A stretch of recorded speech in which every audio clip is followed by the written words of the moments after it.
Ladies and gentlemen, we don't have any fights or bets to break down this weekend, but we do have quite a bit of news that has unfolded, some shakeups in the MMA UFC world from this week. So we'll just spend some time getting into those instead. So first, we'll start with the big announcements for yesterday. Had some fights announced, some titles vacated. Dana White, the great Red Tomato himself, got online, did a little bit of, well, I mean, we'll just let him take it away. Some stuff here before we really get into it, but don't forget, UFC 23 is live December 6th from T-Mobile. UFC 23 is live? What? Is live December 6th from get into it, but don't forget, UFC 23 is UFC 23. It's UFC 323, by the way. Live December 6th from T-Mobile Arena. Marab looks to make history. Why did he say it that way? Some stuff here before we really get into it, but don't forget, UFC 23 is live December 6th from T-Mobile Arena. Marab 23 is live December 6th from T-Mobile Arena. Marab looks to make history for his fourth title defense in the calendar year. He's on a 14-fight win streak. This guy hasn't lost in 7 years. All right, we got it. On an 8-fight. We got it. All right, let's get into it. So here comes the news. He was just recovering basically our last pay-per-view that will, in theory, ever occur. 323, which has Marab taking on Petr Yan. It has Joshua Van and Alexander Pantoja getting down. It's not the greatest, most stacked card ever, especially for what you would think would be potentially the last pay-per-view ever, at least under this model. So you would think they would maybe load the shit out of it. So I don't know what the deal is with that. It's like, go out your last pay-per-view with a bang, but I guess not. Anyway, let's get into the news. Obviously, you just saw Gaethje versus Paddy Pimblett for the interim title. Gaethje versus Paddy Pimblett for the interim title. Earlier, Topuria posted, I'm dealing with some personal problems, so I'm not gonna fight. Let's see what he actually says. Ilia Topuria made a statement here on X, Twitter, whatever. I won't be fighting in the first quarter of next year. I'm going through a difficult moment in my personal life. I want to focus on my children and resolve this situation as soon as possible. I don't want to hold up the division. The UFC will make the matchups needed, and as soon as matters are resolved, I'll let the UFC know I'm ready to begin my return. Pretty interesting. I guess most people have probably seen it, but for those who have not, Ilia seems to be going through a divorce, which rumors are that it's a pretty nasty one. We'll just say all of this is alleged and remains to be confirmed. This is all just rumblings on the interwebs, so don't sue me, anybody. I don't know. Rumors are that it's getting pretty nasty. There's even some domestic violence rumors being thrown around, some accusations. So again, this is all alleged. This is all hearsay. Pretty nasty divorce, though, and Ilia is taking some time to step away, address and handle his family life and the matters going on there, all for the sake of his kids, or at least that's what he's saying, which is good, man. That's good. Like, you like to see people have their priorities straight, and while, your career can be short-lived in MMA, but things, in the grand scheme of things, your family, your kids and stuff is what's most important. So I got to say, it's a pretty classy move on Ilia's behalf to step away so that he doesn't hold anything up. It sucks because of all the shit talk and trash talk and back and forth between him and everybody else. He was on a pretty crazy trajectory, so you would like to see this be a short little bump in the road and then him come back and then continue on his tear. But either way, we'll let the great Tomato continue on. First quarter, so the winner of Gaethje versus Paddy will be the interim title. So Ilia stepping away, vacating the lightweight title, which is kind of wild because he just vacated the featherweight title to move up to lightweight. And now we have Justin Gaethje, the human highlight reel, going against old Paddy Pimblett, Scouser. And then they will face Topuria. Kayla Harrison and Amanda Nunes for the bantamweight title. Fun scrap, former teammates, two of the best women fighters on planet Earth in UFC history there. Both of them used to train with, I think it was AKA. I'm blanking out on who it is now. Not AKA. Who did they used to train with? It was down in Florida. Kayla Harrison training team. Who was it? I'm blanking out. ATT. I kept wanting to say AKA. It's ATT. Either way, they both used to train down there at ATT. Had a bit of a falling out just because of both of them being in kind of the same division and fighting the same people. And eventually it was kind of, the writing was on the wall. These were going to eventually probably be opponents at some point in time. And if I remember correctly, Amanda was who left. She felt like ATT kind of went with Kayla Harrison, that she was the new hot talent, whereas Amanda Nunes, the Lioness, was the reigning vet there. And they kind of, I don't know, this doesn't sound terribly dissimilar to like a Rashad and Jon Jones situation and some of the other bullshit that's gone on with teams in the past, where they kind of place their eggs in the basket of the newer talent, the one with the longer road in front of them, which is like, I don't know, maybe it's a smart business decision, but at the same time, you'd like to see some loyalty. So either way, two former teammates getting after it. Kayla Harrison, former Olympic silver medalist or gold medalist, I can't remember, but she's a judoka beast. Current champ, just bragged all the shit out of Juliana Pena, if I recall correctly. And then you have Amanda Nunes, debatable women's GOAT. Cracked Cyborg, beat Valentina twice, beat the fuck out of everybody in that division pretty much. Destroyed Megan Anderson. I mean, the list goes on and on and on. Fun scrap right there. I don't know who to go with that one. Actually, I sitting here thinking about it right now, I kind of lean a little bit towards Kayla, given the activity and the grappling advantage. I do think she'll probably have a bit of an advantage on the ground. She'll get Amanda down and be able to wear on her pretty heavy. So we'll see. It depends on how Amanda comes back. The inactivity is always a big factor. Makes you wonder. That's a badass fight. That's a badass fight right there. Marab. You know, Kayla, it's her first title, wins and finishes in Where's that at? fourth title defense in one calendar year. I want to hear that Don't again. forget, UFC 23 is live December 6th from T-Mobile Arena. Marab, after beating Juliana Pena, Marab. to take on Kayla Harrison. No way in hell that fight isn't incredible. O'Malley and Song Yadong. Boom. Waldo Cortez Acosta. O'Malley and Song Yadong. Great matchup. Song Yadong trained with Team Alpha Male. Dude has, it always blows me away how much experience Song Yadong has, how many fights he has with as young as he is. Still a developing talent.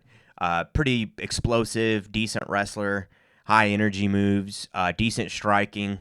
Then you got Sean O'Malley, incredibly slick striker. Very diverse arsenal of attacks on the feet. Decent takedown defense, decent ground game. I think perhaps at times his jiu-jitsu game is a little underrated, understated perhaps, but really, really fun matchup there. Versus Derek Lewis. Waldo. Let's go back here. My boy Waldo Cortez Acosta taking on the Black Beast, Derek Lewis. Waldo Cortez Acosta versus Derek Lewis. Damn! Waldo coming off a win. The Pirate, dude. A week ago. The Pirate, the King.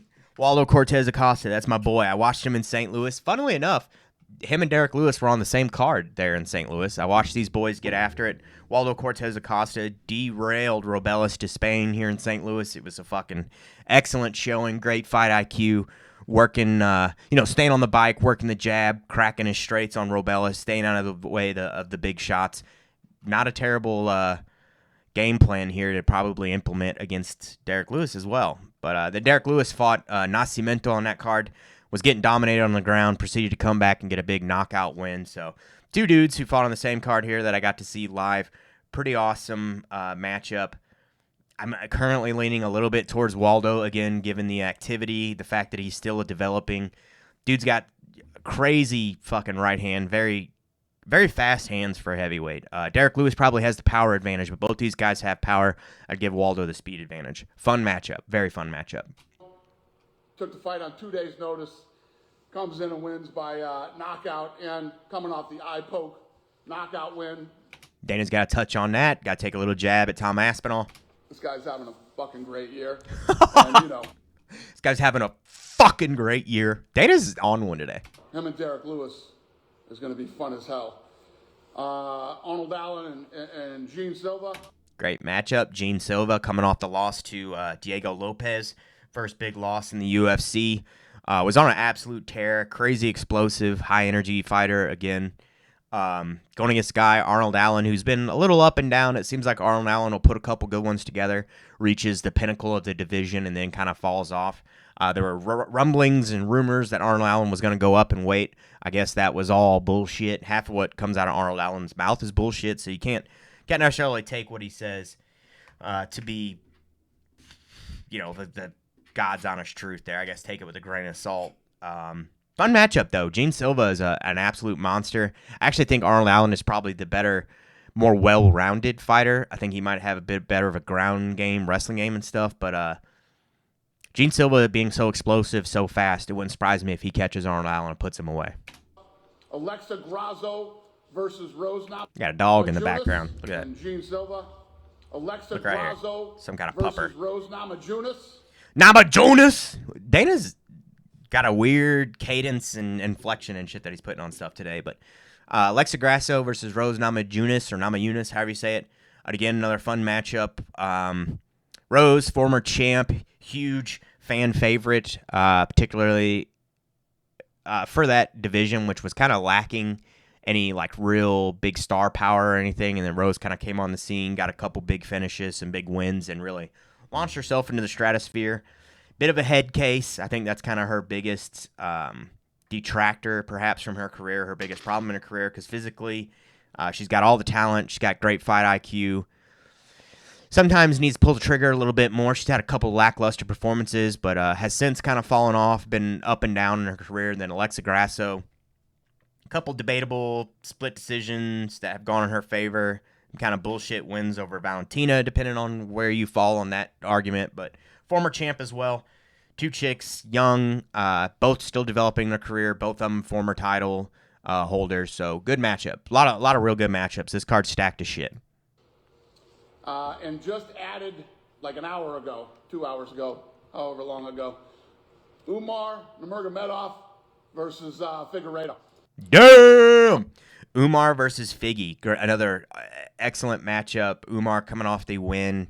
Had the title shot against Merab, lost in a great fight against Merab. He's probably been Merab's biggest test so far. The hardest challenge he's fought. But then he won over Mario Batista, if I recall correctly, decision win. Really worked his wrestling. He's good striking, good clean striking, fundamentals and shit. Good matchup going against Figgy, former title holder, explosive, fun fighter, very volatile. Gasses a little bit, so I would think what we're going to see here is probably Umar get a lot of takedowns. Figgy threatened with some submission threats, he's going to grab a guillotine, he's going to be rolling for stuff. Umar will stay positionally sound. Dude's hard to finish, hard to submit. I think he'll probably outwork Figgy positionally, get positional dominance, ground and pound, potentially a sub, but I kind of see a real grind-heavy win from Umar there. Fight is also on the card. And I'm going to announce this for you. So you guys are getting, that's going to be a pay-per-view type fight on Paramount Plus. Pay-per-view type fight, a pay-per-view type card?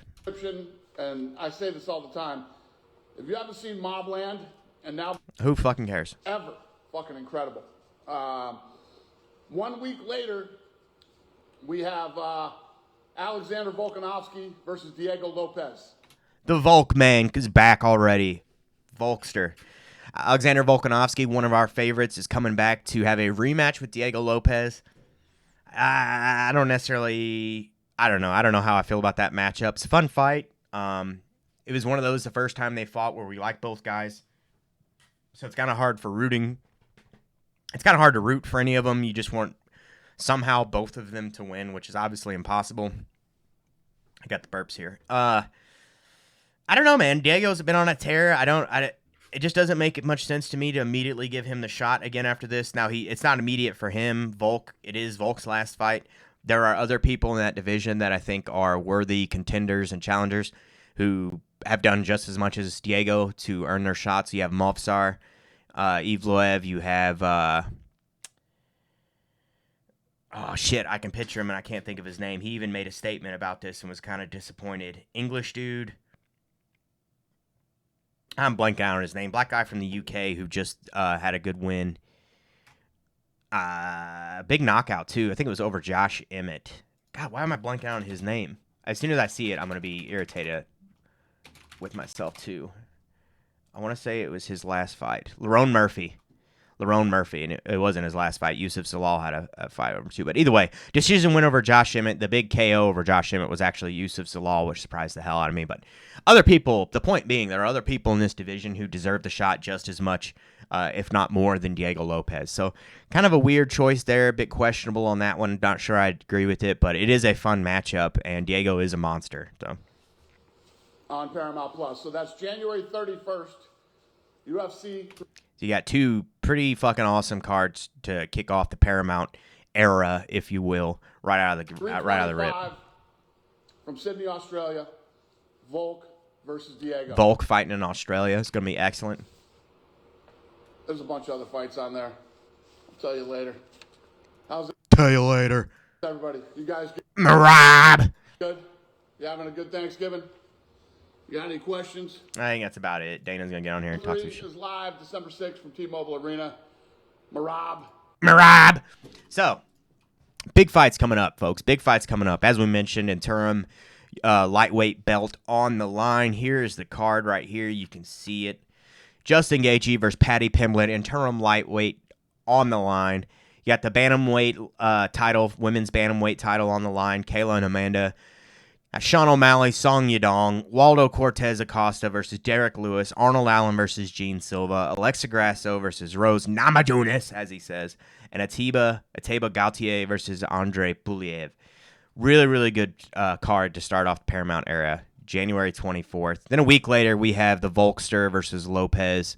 I wonder, they don't have anything on that yet, do they? Let me pull this up here. This is next week's card, which is going to be pretty solid. I wonder if we can see anything else on this Volk Lopez card. Nope, that's it so far. All right, so that's it for the big announcements yesterday. Dana White dropping some Thanksgiving news on us. Other news worth covering this week. Let's go ahead and exit these bad boys out of here. Last weekend, we had Arman Sarukian get a nice submission win, head and arm triangle over Dan Hooker. Not trying to toot my own horn, but I said he'd probably get either a Kimura or a head and arm triangle over Dan Hooker on our breakdown video from about a week ago. Oh, this is trouble. You can see here, isolates the arm. If I remember right, he gets like a wrist control. Oh, this is trouble. Yeah, it's pushing his arm down, shoved it to the side so that he could sneak his left arm up and around Hooker's head. Already got it sunk in and tight there, the shoulder pressure. Deciding whether or not to step off. Nasty, nasty tight sub there. Hand up to tap.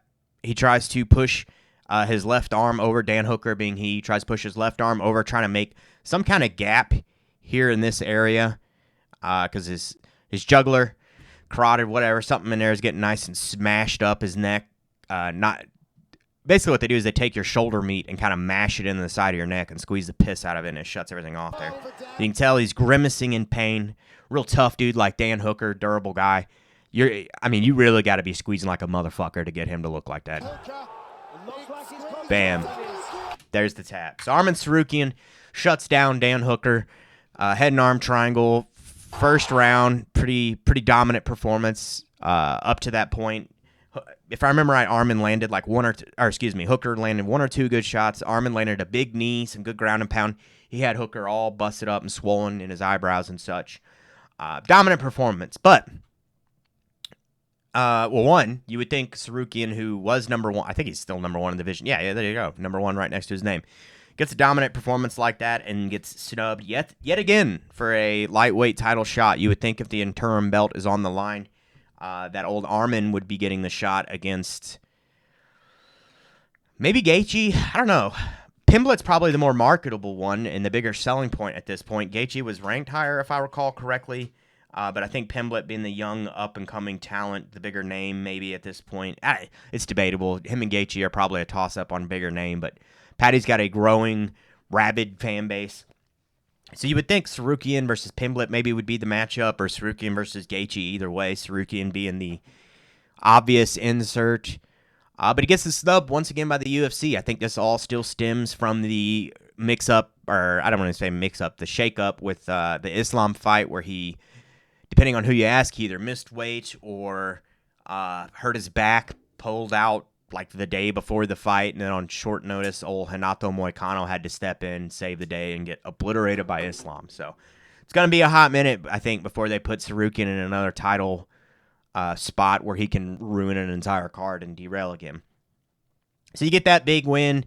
Ian Garry fought Bilal Muhammad on this card as well. Again, this was all last weekend's card. Fun card, a lot of good finishes. It was in the UAE. It was in Qatar, if I recall correctly. But and then backstage, Ian Garry's hanging out. He goes to congratulate Arman Sarukian. Gets in a little bit of a mix-up with old Khamzat, who everybody seems to be able to get into a mix-up with. I guess when your ego is as fragile as a Christmas ornament, it's pretty easy to get you shaken up about shit. But Ian Garry, depending on who you ask, he was trying to big brother Khamzat, kind of grabs him on the shoulder, squeezes him, hits him on the back. People were saying that that's like a kind of like subconscious, like weird body language type of thing where he's trying to like assert dominance over Khamzat and kind of like big brother him.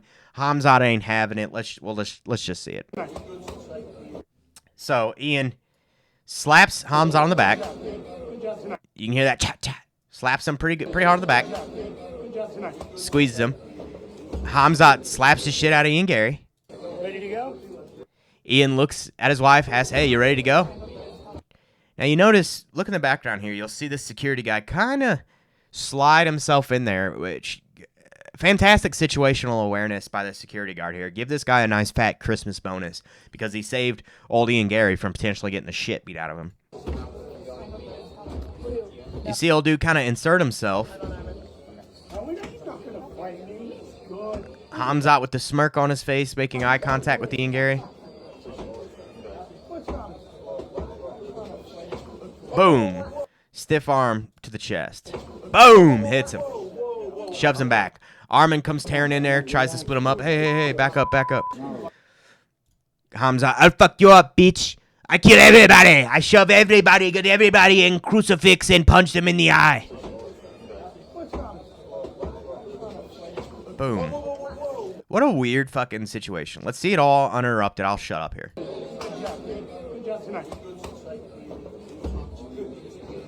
Ready to go? No, I'm on Armin. No, he's not going to fight me. He's good. He's a tough. Don't worry. What's wrong? Whoa. Come on, relax, boys. Dude, that's just childish. I might be attacking this sport. So I don't know, man. Ian Garry, he goes around pushing everybody's buttons and then kind of tries to play victim whenever somebody reacts accordingly. Do I think Khamzat's a bit of a spaz? Yes, absolutely.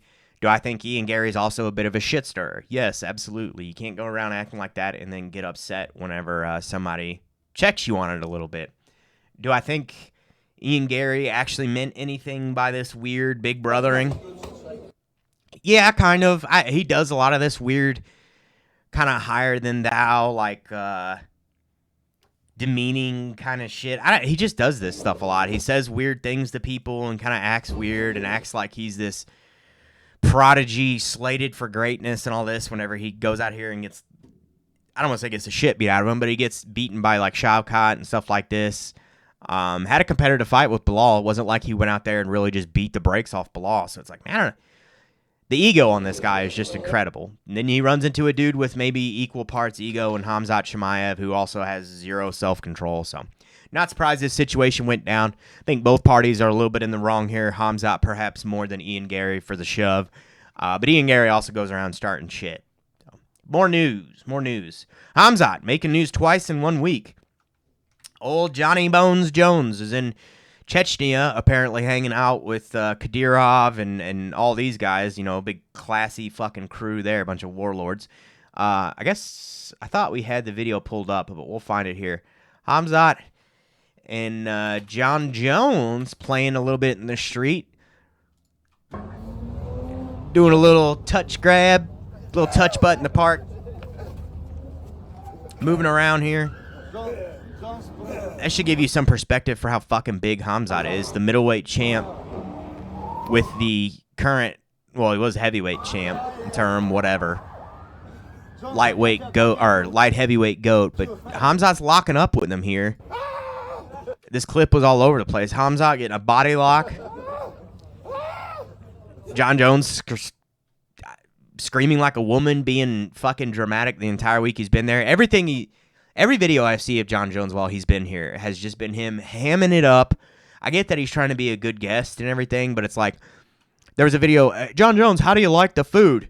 He has to take his glasses off, throw them down, and then start cackling. Like, oh, what I did was the wittiest, funniest thing ever. You see, I was trying to make it, like, this food was so good, I had to throw my glasses. You get it? Man, it's like, Jon, you're easily one of the most unlikable dudes in the sport. Shut up. Be normal. Say thank you. It's great food. Quit the hamming it up and the theatrics. And the screaming and shit.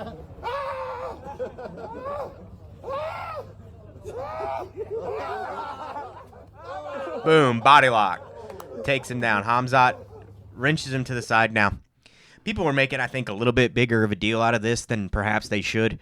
It's two dudes kind of fucking around. Jon Jones is also clearly not actually trying. Like, he's playing. He's in dress shoes. You got Khamzat here in tennis shoes, so one of them's going to have slightly better grip than the other one. Do I think this would really happen in a fight? Maybe. I don't know. Khamzat's a pretty goddamn good wrestler. He's a big guy. He might be able to take Jon Jones down. But people are really out here acting like this was a fucking real takedown. He really got him down.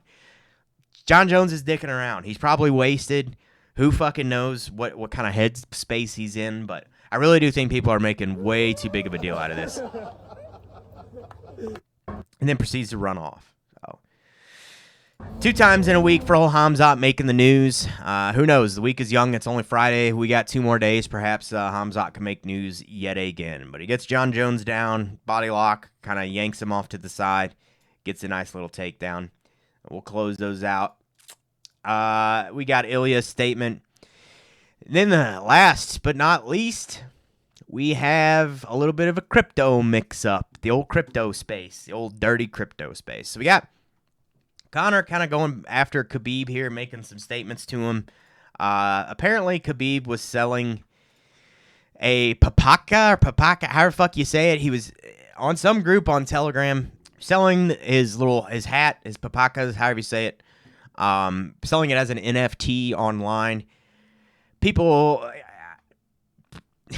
attacking him. 1, saying it's BS. 2, it's an NFT. There's been a couple things that Khabib has made statements on, some weird promotional type shit where I don't know if he's just hard up for money or if his manager has completely taken over his account and is just using it to shill for various companies and stuff. But the wave of backlash isn't slowing down for Khabib. The former lightweight champion threw himself into a whirlwind of trouble after promoting his Papapka NFT project. According to a report from KuCoin, Khabib reportedly pulled in 350 million Russian rubles, roughly $4.5 million US dollars, after 29,000 NFTs were sold for $150 each. Now with the Eagle cashing in through a Telegram-based blockchain currency and claiming in a since-deleted X post that he's simply sharing what his father passed down to him, the criticism has only grown louder, and to make things even harder for him, his longtime rival Conor McGregor has now jumped into the mix as well. Addressing this controversy, the notorious Conor McGregor has posted, "There's just no way good guy Khabib used his late father's name as well as Dagestan's culture to scam his fans and fire sell a bunch of digital NFTs online and then delete all the content after they were sold, leaving his fans robbed of their money. There's just no way good guy do this." Unclear if the whole thing was a scam or not. McGregor did not hold back when calling out his former rival. This is not the first time the Irishman has dragged Khabib's father into all of this. Back in 2021, he even made a harsh comment about Abdulmanap passing due to COVID. So no levels of low that Conor won't steep to attack people. Whether or not he was right in doing so, I do think it's a little fucked up to bring someone's dead father into this. Now, Khabib also was using his dead father to promote the thing, so it's like, well, if Khabib's not drawing the line there, why should Conor, I guess? Fuck, I don't know. Following that post, Conor states another one out, or fires another one out. "What a shame and a stain on his father's name. Just wow. To scam fans using his father and his country's culture is just so low. Father's plan has now become father's scam. Very sad."